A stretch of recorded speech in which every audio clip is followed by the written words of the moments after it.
Hi friends, video నచ్చితే తప్పకుండా like చేయండి. కావేరి కావాలని చెప్పేసి అక్షయ్ను వదిలించుకోవాలని చెప్పేసి ఇక ఎలాగైనా నిన్ను చదివిపిస్తాను, కళ్ళ గంతులు కట్టుకొని ఆ చెట్టు నుంచి ఈ రోడ్డు దాటాలని చెప్పేసి కళ్ళ గంతులు కట్టేసి తనని అక్కడ నరి రోడ్డు మీద వదిలేసి కావేరి బంటిని తీసుకొని వెళ్ళిపోతుంది కదా.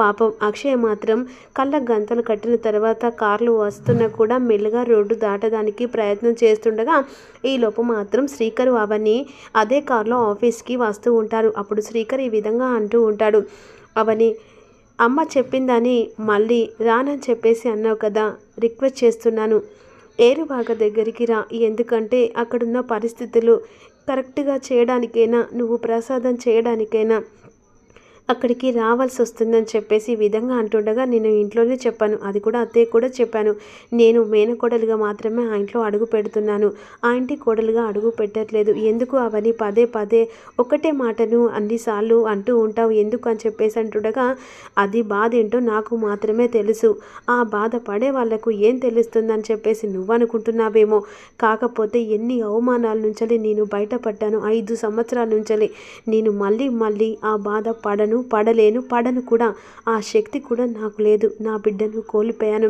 ఇక నేను తిరిగి ఆ ఇంట్లో అడుగు పెట్టాలంటే నాకంటూ గౌరవం వస్తేనే నేను ఆ ఇంట్లో అడుగు పెడతానని చెప్పేసి అవని ఈ విధంగా శ్రీకరికి అంటుండగా అక్షయ్ మాత్రం ఇక్కడ ఇక మెల్లిగా కార్లు వస్తూ ఉండగా రోడ్డు దాటుతూ ప్రయత్నం చేస్తుండగా కావేరి మాత్రం బండితో ఈ విధంగా అంటుంది, అది చచ్చిందని మనకు చెవిలో వార్తగా పడితే అందరం హ్యాపీగా ఉంటుంది, దాని దరిద్రం వదిలిపోతుందిరా అని చెప్పేసి ఈ విధంగా ఇక కావేరును బంటి అనుకుంటూ ఉంటారు. సర్లేదా, నువ్వు స్కూల్కి టైం అవుతుంది, నువ్వు వెళ్ళు, నేను తర్వాత నీ క్యారెట్ తీసుకొని వస్తాను. సరే మమ్మీ. ఇక నుంచి ఆ అక్షయ్య మాత్రం మా స్కూల్కి రానే రాదు, అయినా అది ఎక్కడ వస్తుందిలా, అది చచ్చుద్ది కదా అని చెప్పేసి ఈ విధంగా కావేరి అక్కడి నుంచి వెళ్ళిపోతూ ఉంటుంది కదా. ఈలోపు రోడ్డు దాటుతూ ఉంటుంది అక్షయ్య. ఇక కారులో అవని కోపంగా మాట్లాడి అలా సైలెంట్గా ఉండిపోతుంది కదా. అవని అలా మెల్లిగా వస్తుండగా సడన్గా అక్షయ్య కళ్ళ గంతలు కట్టుకొని రోడ్డు దాటడం గమనిస్తుంది. కారు ఆపండి అని చెప్పేసి అవని అంటూ ఉంటుంది శ్రీకర్తో.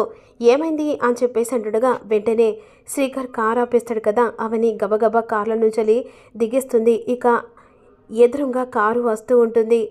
అక్షయ్ అలా మెల్లిగా నడుస్తుండగా శ్రీకర్ కూడా ఒక్కసారిగా అక్షయ్ని చూసి షాక్ అయిపోతాడు. ఇక అలా పక్కకు కారు వస్తుండగా సడన్గా డాష్ ఇవ్వడానికి వస్తుండగా ఇక అక్షయ్ అని చెప్పేసి శ్రీకర్ వాళ్ళు గట్టిగా అరుస్తారు. వెంటనే శ్రీకర్ ఇక అక్షయ్ను పట్టుకొని అలా మెల్లగా గుంజేస్తాడు కదా. అప్పుడు గుంజిన తర్వాత ఈ విధంగా అక్షయ్ను అడుగుతూ ఉంటాడు, అసలు ఎందుకు ఇలా చేస్తున్నావు, కళ్ళకు గంతలు కట్టుకొని ఇలా చేయమని నీకు ఎవరు చెప్పారు అని చెప్పేసి అవనిను శ్రీకర్లు అడుగుతూ ఉంటారు. అంటే ఇది ఏంటి ఇలా కట్టుకొని చేస్తే ఎంత ప్రమాదం తెలుసా, మేము చూడబట్టి సరిపోయింది, లేకుంటే ఏం జరిగేదో తెలుసా, అసలు ఎందుకు ఇలా చేస్తున్నావు అక్షయ, ఎందుకు ఇలా చేసావు అని చెప్పేసి అవని అడుగుతూ ఉంటుంది. ఏం లేదు మేడం, నేను ఎందుకు ఇలా చేశాను తెలుసా, నేను చదువుకోవాలని.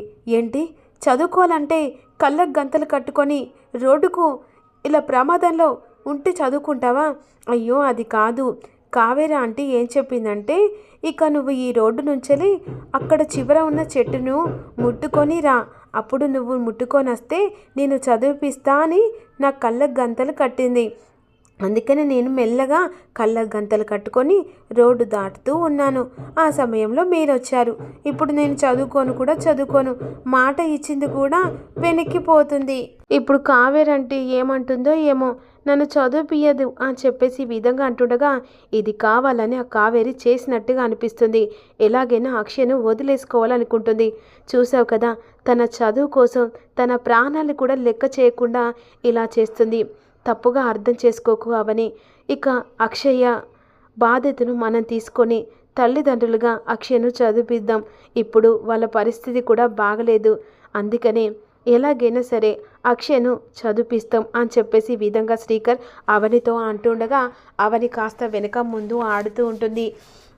అప్పుడు వెంటనే అవని ఆలోచించి ఈ విధంగా అంటూ ఉంటుంది, సరే నీకు చదువుకోవాలని ఉందా, అవును, స్కూల్కి క్యారేజ్ తీసుకెళ్ళినప్పుడు టీచరు ఏమని చెప్పిందంటే, ఎవరైనా తెలిసిన వాళ్ళు ఉంటే వాళ్ళు చదివిస్తానని ముందుకొస్తే అప్పుడు నువ్వు చదువుకోవచ్చు అక్షయ. ఇప్పుడు మీ ఇంట్లో ఆర్థిక పరిస్థితులు కూడా బాగలేదు, కానీ ఎవరైనా నీకు చదివించాలని ముందుకొచ్చిన వాళ్ళను అప్పుడు వాళ్ళు చదివిస్తే నువ్వు చదువుకోవచ్చు అని చెప్పేసి అంది. ఇప్పుడు కావేరంటి ముందుకొచ్చింది, కాకపోతే కళ్ళకు గంతలు కట్టి అక్కడున్న చెట్టు ముట్టుకోమని చెప్పింది అని చెప్పేసి అక్షయ చిన్ని చిన్ని మాటలకు ఇక మనసు చివుక్కుమంటుంది అవనికి. సరే, నీకు నేను మాటిస్తున్నాను, నేను నిన్ను చదివిస్తానని చెప్పేసి ఇక వెంటనే అక్షయకు మాట ఇస్తుంది. నిజంగానండి? అవును, నీకు రేపు నిన్ను స్కూల్లో జాయిన్ చేస్తాం, సరేనా అని చెప్పేసి వెంటనే అక్షయం తీసుకొని ఇంటికి వెళ్తారు కదా. ఈలోపు శాస్త్రి గారు ఉంటారు. వెంటనే ఈ విధంగా మాట్లాడుతూ ఉంటుంది అవని. తను చదువుకోవాలని చాలా కుతూహలంగా ఉంది, చదువు మీద కూడా చాలా భవిష్యత్తు కూడా ఉంది, అలా అని చెప్పేసి ఇప్పుడు తను చదువుకుంటానని చెప్పేసి అంది. కానీ మీ కోడలు చేసిన పనేంటో తెలుసా? ఏం జరిగిందమ్మా, ఏమైంది? ఏం లేదు, అక్షయ చదువుకుంటానని చెప్పేసి కావేరితో చెప్తే కావేరి తన ప్రాణాలు తీయాలనుకుంది అంది. ఎలా తెలుసా? తన కళ్ళ గంతలు కట్టి ఈ రోడ్డు నుంచి ఆ రోడ్డు దాటేలా చేసింది. అసలు ఈ కావేరి బుద్ధి మారదండి.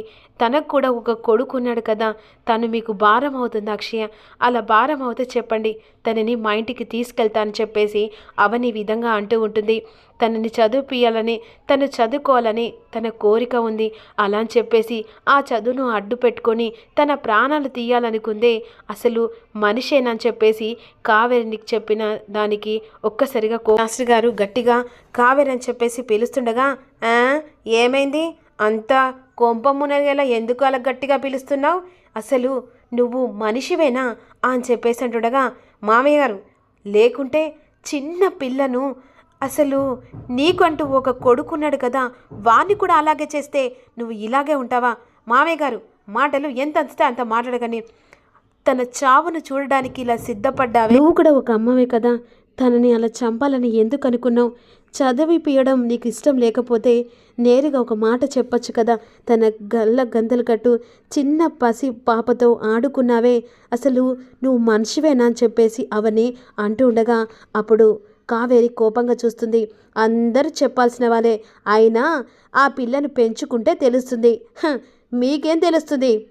ఇక్కడ తేరగా పెట్టడానికి ఇది సత్రమేం కాదు, అందరిని తీసుకొచ్చి ఈ ఇంట్లో పెట్టడానికి. అయినా మీకు అంతలా ఆ పిల్ల అంతగా ఉంటే ఆ పిల్లను మీ ఇంటికి తీసుకెళ్ళి చదివిపిస్తారో ఇంటి చాకరీ చేసుకుంటారో అది మీ ఇష్టం అని చెప్పేసి కావేరి కోపంగా అన్న మాటలకు శ్రీకర్ అవని ఆలోచిస్తూ అప్పుడు వెంటనే శాస్త్రితో ఈ విధంగా అంటూ ఉంటారు. నేను ఒక మాట చెప్తాను, ఏంటమ్మా? అక్షయను ఇక నుంచి నా ఇంటికి తీసుకెళ్ళి నేను చదివిపించుకునే బాధ్యత తీసుకుంటాను చెప్పేసి అవని చెప్పిన మాటలకు అక్షయ చాలా మురిసిపోతుంటుంది. శని పోతుందిలే అని చెప్పేసి కావేరి మనసులో అనుకుంటుంది. సరే అమ్మా, ఆర్థిక పరిస్థితులు మాకు కూడా బాగలేదు, అక్షయ్ ఎక్కడున్నా చల్లగా ఉండాలి, ఇక మీ చేతిలో బాధ్యత పెడుతుందని చెప్పేసి శాస్త్రి అంటాడు. అందుకే అమ్మవారి మలుపుతో అక్షయ జీవితం ఒక మలుపు తిరగ